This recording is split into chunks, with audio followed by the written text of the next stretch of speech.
Hi, this is Suze 11 Tarot. Okay, today we're going to do a Capricorn reading, and at the end we're going to do singles. Okay, I'm just going to tack it on. Okay, so let's see.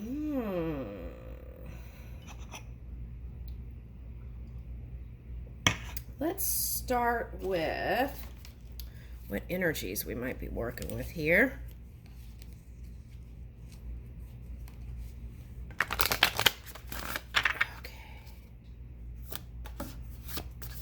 Woo, your card went flying out. Okay. All right. So, okay, so I think we're in Capricorn moon. Okay, because it's feeling like you want to kind of work is what I'm picking up. Okay, work on your foundations. That's what I'm getting. Okay. Third house, your potential to learn something in your local neighborhood. Okay.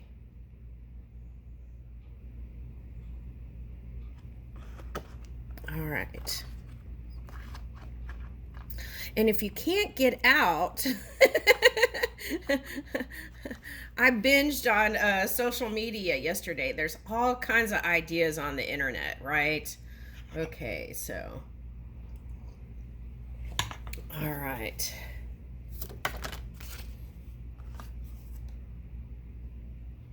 Pluto, your ability to transform, take a big leap forward and rebirth. Okay, with this energy, this is what you want to walk away from.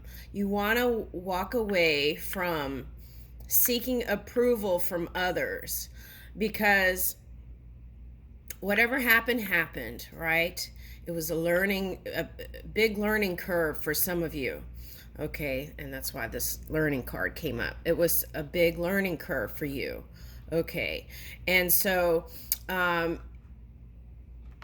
it is what it is, right? It was part of the process. So accepting that, and that is like forgiveness to self and others. Okay, so without actually having to say I'm sorry, though sometimes that can help. Okay, but the key is not to seek approval. When it comes to forgiveness, you can always forgive yourself and ask your non-physical self to help you with that. Okay. Oh, the moon. Okay, yeah. Okay, so we must be in Capricorn moon. Yeah. Okay. All right, so here we go. The unconscious, sensitive, and inner emotions and responses. Okay, so yeah, again, it's like training yourself to not have to get approval, right? And still finding an avenue around it to get to your destination. Right. So sometimes in creating like the flying car, there's a lot of legalities around that. So, but there are many paths actually. So it's like create those pathways in your mind and feel that framework out. And then you will have a way in. Okay.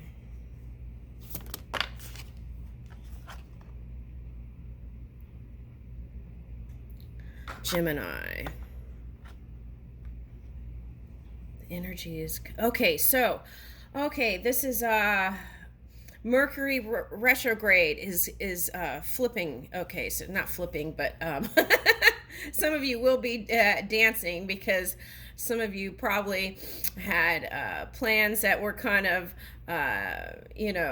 things that happened. So, okay, so this is a good time to, and I feel it already. You don't have to wait for the date. It's already started. Okay, so it's like, This is what you want to do through this month, though. I feel like Mercury retrograde was like a practice for people to be aware of self and what is coming out of the mouth, right? Okay. And so it's like take that knowledge and that experience and take it into February.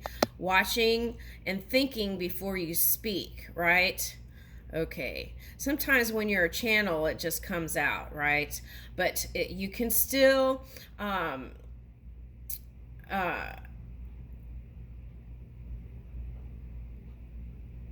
if you're like in business or something like that, you can still pause before speaking. Okay.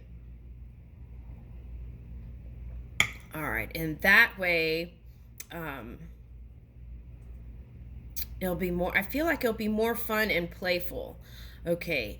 And it's like a nice exchange of information in a social group. That's what I'm getting. Okay. So, all right.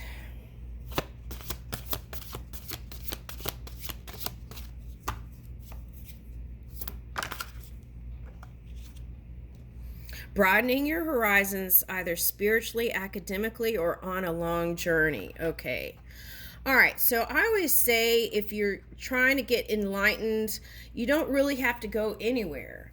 All you need to do is get in silence, sit with your heart, and then align that mind with just clear it and then communicate with your non-physical self. That's enlightenment to me, because that's when everything is more enjoyable in life. Okay. That's when you follow the impulses spontaneously. And sometimes that comes out too. Spontaneously something comes in through that spirit, right? And speaks. And you're like, where did that come from? Okay, so there's that side of it too. So allowing that to flow. And let's see, what else? Yeah, the journey is just coming home to your non-physical self. I feel like some people go all the way to India and do all this stuff, and then they realize enlightenment was within the whole time. Okay. All right. So your assets, finances, and the things that you value. Okay.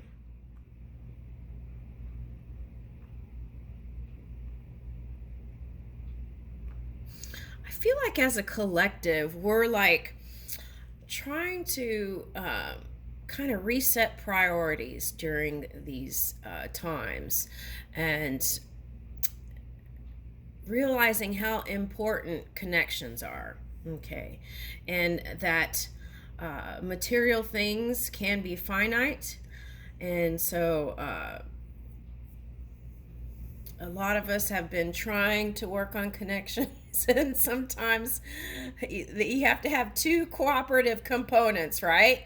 Okay, so there's that. So if you've tried for a couple of years and you're tired of giving energy to it, that might be a sign for you to go somewhere else and work on some other new project.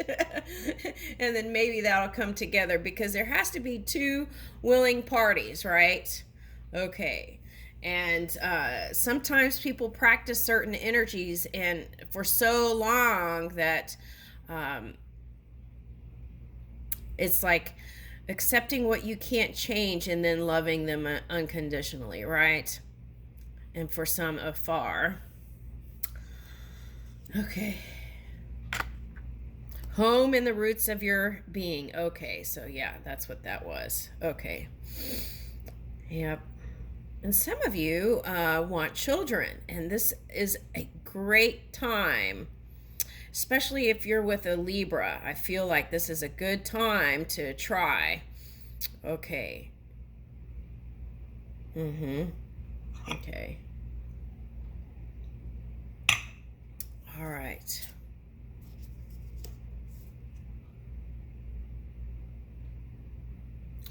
Okay, the energy around you shows the abundance of nature. It is rich, earthly, and productive, yet relaxed and slow. So it's all about stability, right? And this is what you want to do, I feel like, with this Taurus energy. Okay, Taurus, Uranus is in Taurus. So that's that reaching for things unknown and reaching for things that haven't been pulled into this physical reality yet. Okay, so you have to be, well, you don't have to do anything, but connecting to that non-physical energy as instead of looking for outside anything, you can go within and connect to that energy to see if you're moving in the way you feel like is the best, okay, for you. All right, also what you want to watch out for is fight or flight energy. Okay, if you had some sort of past entanglement that was painful, what you want to do is pull the golden nugget or the silver lining out of that experience and learn from it so that you can put it in your tool chest and move on from it, right? If you don't do that work, when you come up in this, like, let's say the 10th segment, okay, from this new creation, and you come into people that remind you of this past experience, then that could come out as a warning signal, and then you may not be able to move forward with that. So it's learning how to pivot and not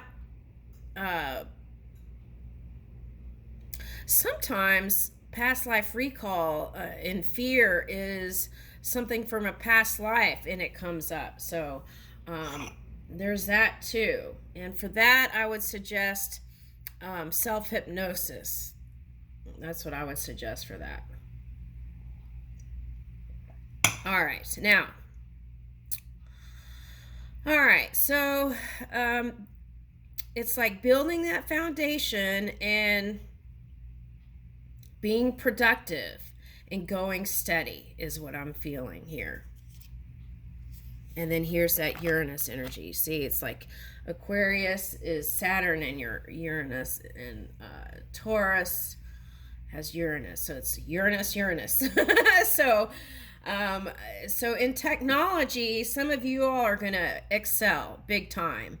And how do you get the new technology? Well, you got to meditate and connect. Go for walks.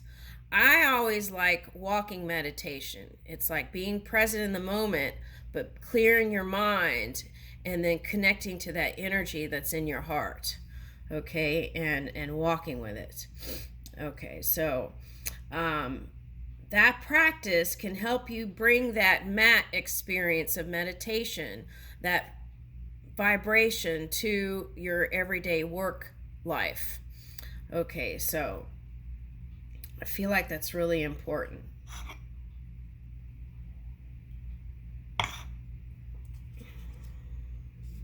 Oh my God, 3 Uranus. All right, so this is a great sign, okay? But what I don't want to say but. That's Uranus. Okay, that's like Uranus is waving a flag here. Hello, I'm trying to give you information. Okay, so things can change. This is shake-up energy, okay? It could be big paradigm shifts. So get your seatbelt on and get ready. There's all this knowledge here that's waiting to be tapped into. Okay, so and here's enlightenment at the card. It says potential for sudden change, enlightenment, and awakening. And what you're waking up to is this information highway.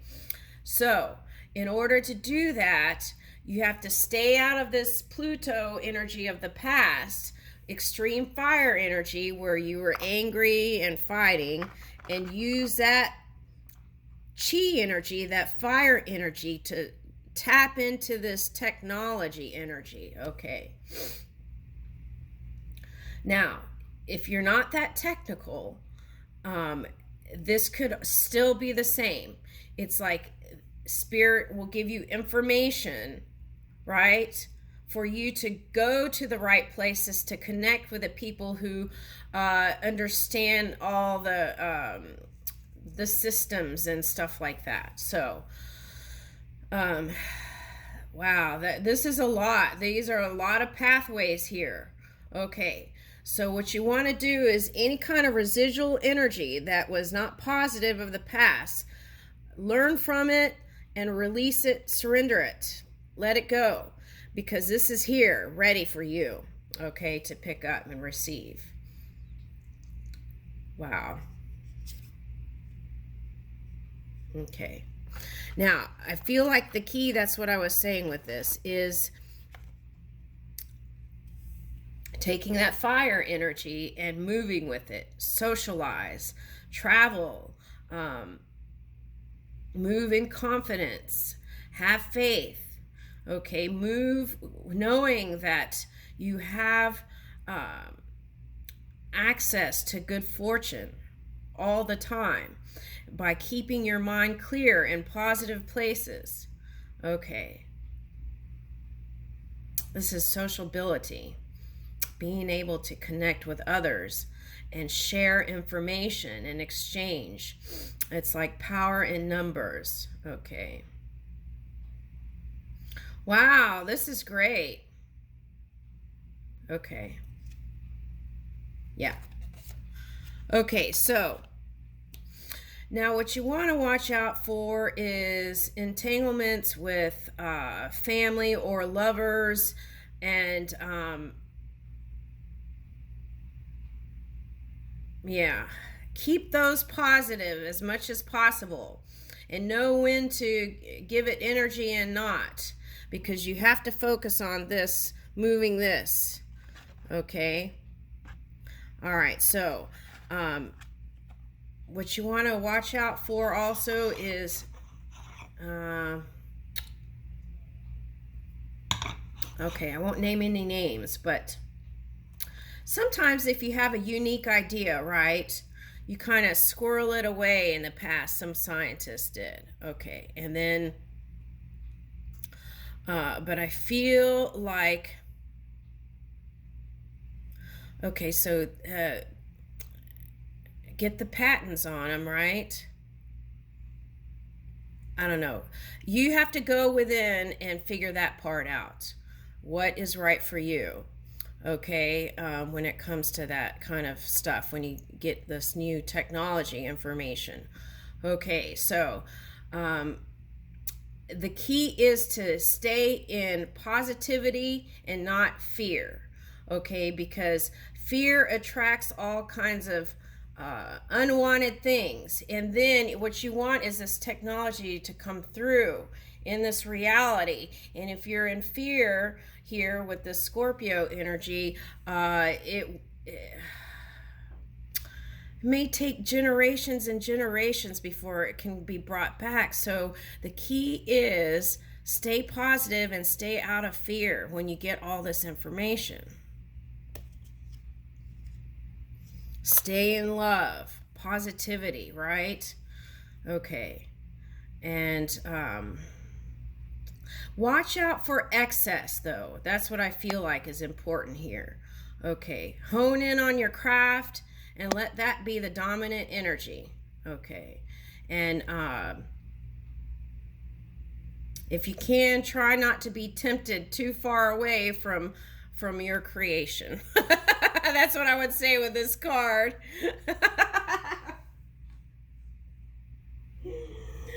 Oh, goodness gracious. Okay, so having a handle on your fire energy, right? And watch out for those sexual impulses that could,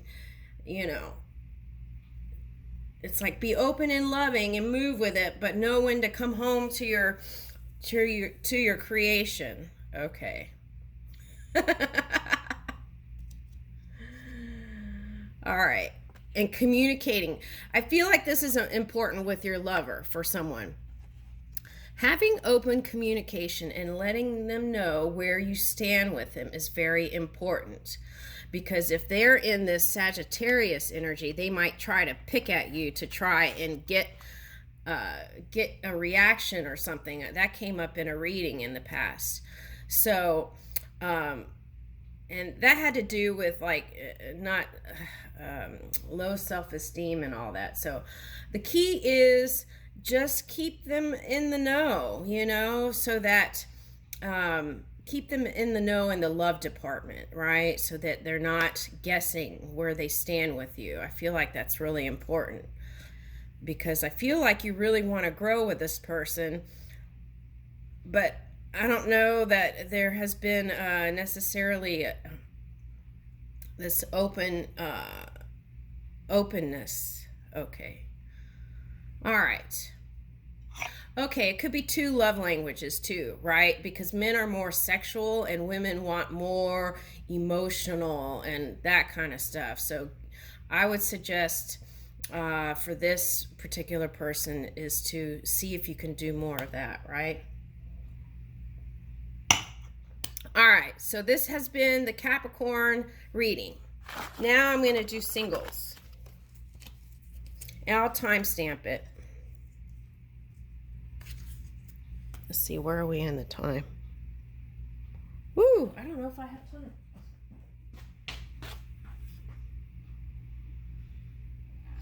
Okay, I'm gonna do a new video, sorry. Okay.